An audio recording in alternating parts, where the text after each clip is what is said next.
در بخش میانی و پهن‌گونه آرامگاه نمایی از کاخ هوایشی با ستون‌هایش دیده می‌شود که در میان و مرکزش در آورده‌اند که می‌خواستند چنین بنمایند به آن جهان باز می‌شوند. در را کشویی ساخته بودند به گونه‌ای که پس از بسته شدن خودکارش دیگر باز نمی‌شده است. درون دخمه هوایی دارد که گویی هنوز کسی در آن آرامید است. گویی خود تاریخ در آن آسوده است، پنهان شده و از درگاه بیرون را می‌نگرد.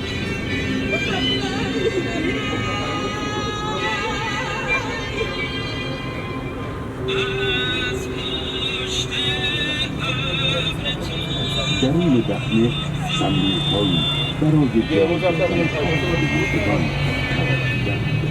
و روی هر یک دری سنگی میوه گذاشتند تا راه بر طریق کاربند ببندند. از آنجا که ایرانیان به رستاخیز باور داشتند، برای مردگان خود وسیله‌های زندگی، پیشه آخرت و نیم‌نشده درون گل‌هایی گذاشتند. اسرار گرانبها مایه آن شد که اسکندر و مخدونیان و تاراجگران ها در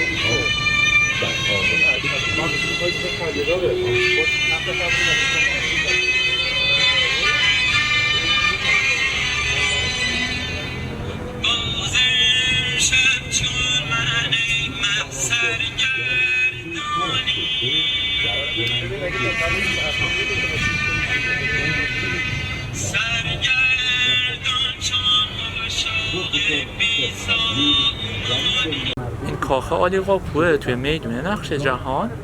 خیلی از مسافرها نمیدونن این کاخ دقیقاً چند طبقه داره و اصلا وجه تسمیه و اسمش چه معنایی داره. این کاخ 70 سال طول میکشه که به صورت امروزی شما میبینین کامل شده در بیاد. و یه نکته جالبی که داره، چون کاربری سیاسی داشته، اگه از رو به رو بهش نگاه کنین 2 طبقه است، با زاویه 45 درجه 3 طبقه، با زاویه 90 درجه 4، از پشت سر 5 طبقه. ولی وقتی واردش میشین چند طبقه داره؟ نه 2 طبقه، نه 3 طبقه، نه 4 طبقه و نه 5 طبقه، کل 6 طبقه. چرا؟ دشمن به راحتی نتونه اینجا رو تصرف کنه. چرا بهش میگن کاخ عالیقاپو؟ قاپو به ترکی یعنی در یا گاپه، عالی هم یعنی بلند مرتبه، درگاه بلند مرتبه.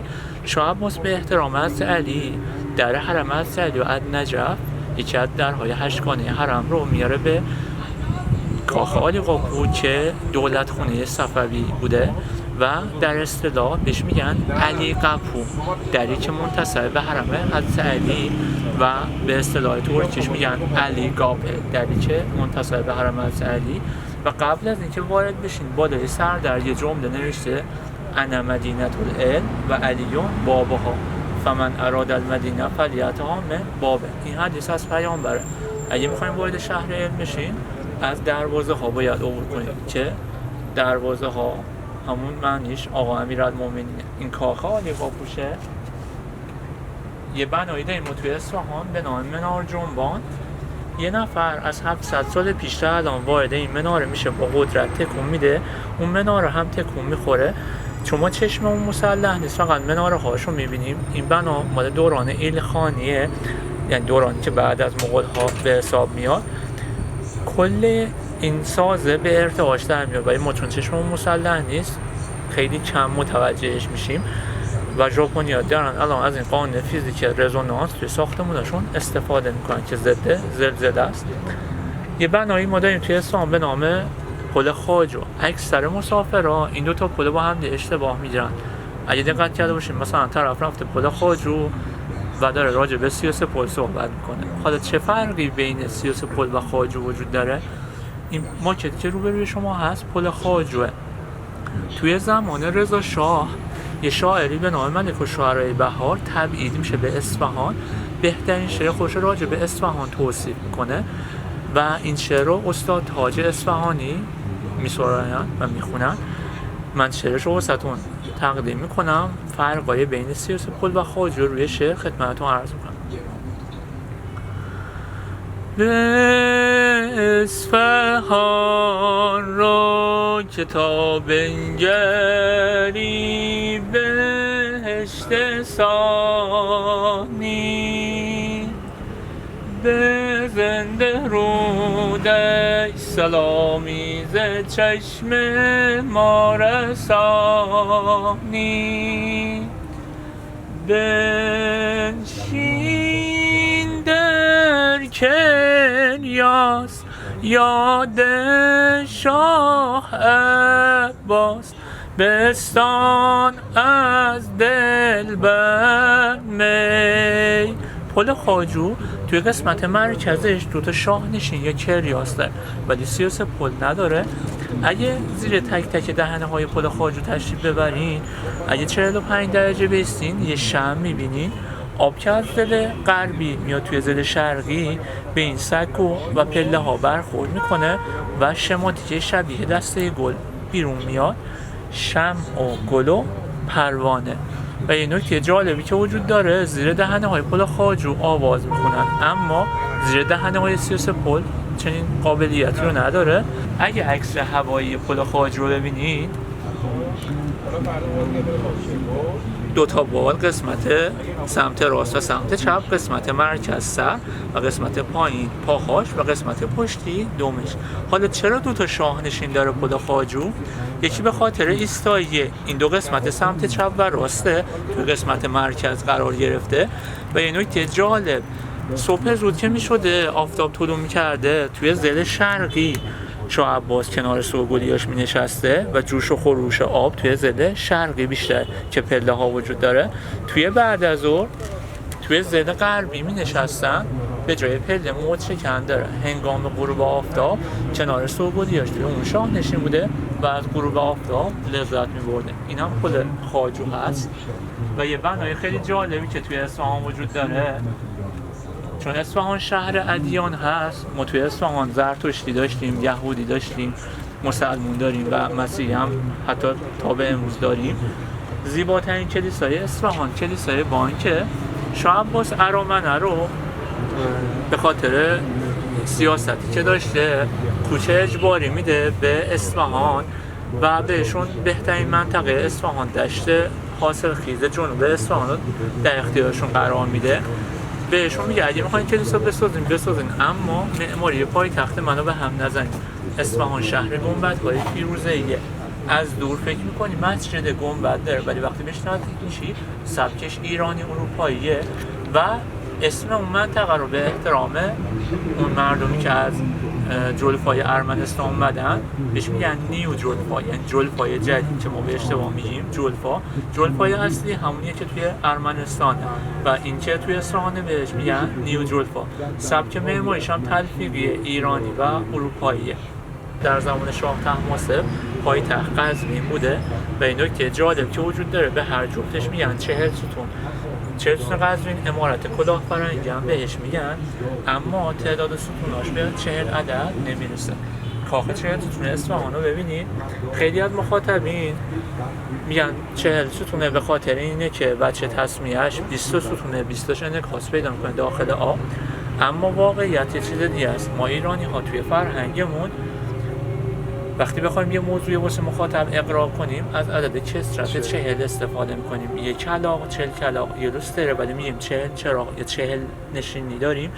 و یا یه تذکری یه خانم اصفهانی به شوهرش میده ولی شوهرش عمل نمیکنه، بهش میگه 40 دفعه باید یه حرفو بهت بزنم.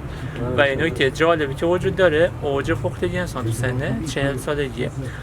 مهمونایی که توی کاخ عالی قاپو مذاکرات سیاسی میکردن، وقتی مذاکرات اصولا خسته کننده میشده و تموم میشده، از پشت کاخ عالی قاپو که راه شاهی یا کینویه تا این مسیر وارد کاخ 40 ستون شدن واسه پذیرایی و واسه تشریفات که استفاده می شده. هر جای دنیا شما دیدین مرکز یه باغ، یه قصر و یه کوشک وجود داره، دور تا دورش پر از درخته و روبروش نهر آبه، سمبل و نماد بهشت یا پردیس ایرانیه برگرفته از کاخهایی که کوروش توی تخت جمشید ساخته و توی سازمان جهانی یونسکو ثبت جهانی شده به نام ایرانیان گاردن، باغ ایرانی. یعنی هر جایی توی دنیا راجع به باغ بخوان صحبت کنن، رفرنس و منبعش برمیگرده به تمدن و فرهنگ ما ایران.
Var için öyle. Sayın arkadaşlar geliyorlar.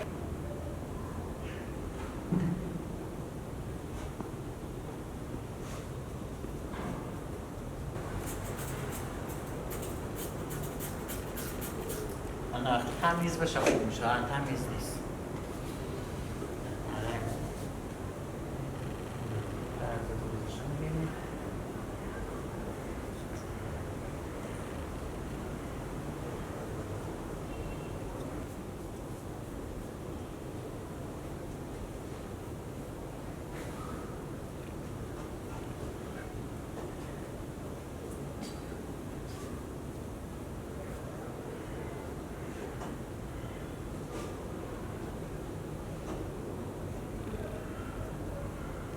که بهش علاقه داشته بازی میکرده و حالا حالت درویش مثلا کنم زندگی میکرده، اینه به تماس خورید زدن نقاشی کردن.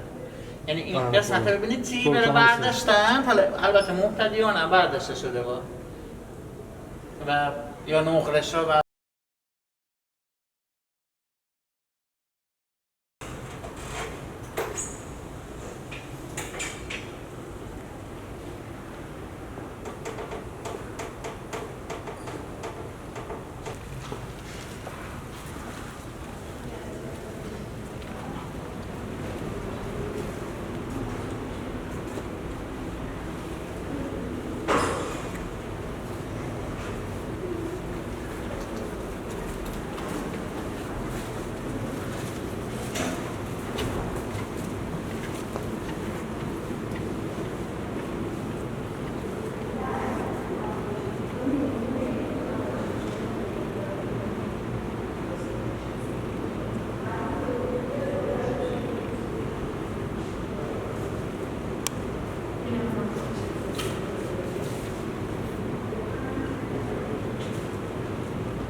یا اگه طلاق داشته باشه خیلی باید نمیتونم داشته باشه. به طور کلی من باید طور باشه که شما وقتی به 2 متریش یا 3 متریش برسید بفرمایید مثل اینجا الان مثل که پایین اون سیتونه که طلاقی که از در همه چیز داره میبینید شما پس من هم وقتی 6 کار داره نباید بعدش داشته مثلا یکی از قوانین نمیدونه که شما چیزی تشکیل اینجا بر اساس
باشه.